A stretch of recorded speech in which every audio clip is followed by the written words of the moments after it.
Not many people know this, but these are shots from the most popular video in the entire history of LENTV24. Paratrooper and judoka Alexei Losev got 9 million views. Can you imagine? And honestly, it could have easily gotten at least twice as many. But at some point, YouTube decided that the way he skillfully and delicately disarmed a man with a knife in the St. Petersburg subway was worthy of an 18+ rating. And at that moment, the views stopped growing. At first, he was kicking with his feet, and then he pulled out a butterfly knife and started lunging at people. Well, I was worried for the people, to be honest. I made a decision, wanted to knock him out, and that's it. If you're not one of the 9 million viewers of this video, I'll briefly summarize the main point.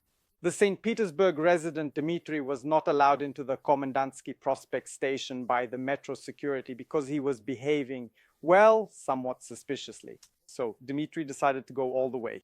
He needed to get into the metro, so he pulled out a knife. And that's when Alexei, a paratrooper and judoka, stepped in. He wrapped a bag around his hand and delicately knocked Dmitry out because the metro security staff just couldn't manage to do it themselves. They tried many times, but it didn't work. It's actually a complicated question as to how legal it was for them to even try to neutralize him. After all, they don't have the authority to use physical force. But in this case, it was an extreme situation. Passengers could have been harmed, so at the time, no one had any questions for them. But here's an incident that happened just the other day, again in St. Petersburg and again in the metro, but this time at the Prospect Veteranov station. And here, to be honest, there are serious questions for the security service.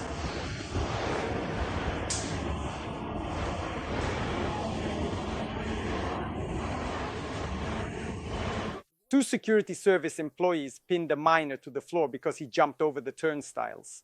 The person was just trying to save money on the fare, and they twisted him around like a hardened criminal. The video doesn't show how it all started, but I doubt there was anything harsh at the beginning. Most likely he just jumped over.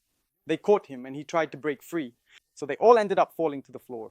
But suddenly, a rather big guy in a Fight Club t-shirt comes over, and after finding out that the fare dodger is just 16 years old, says, "Hey, stop! Get away from the kid!" It's symbolic, of course, that right behind them is a sign for the police, who actually do have the official authority to detain someone without a ticket, unlike these men who do not possess such power.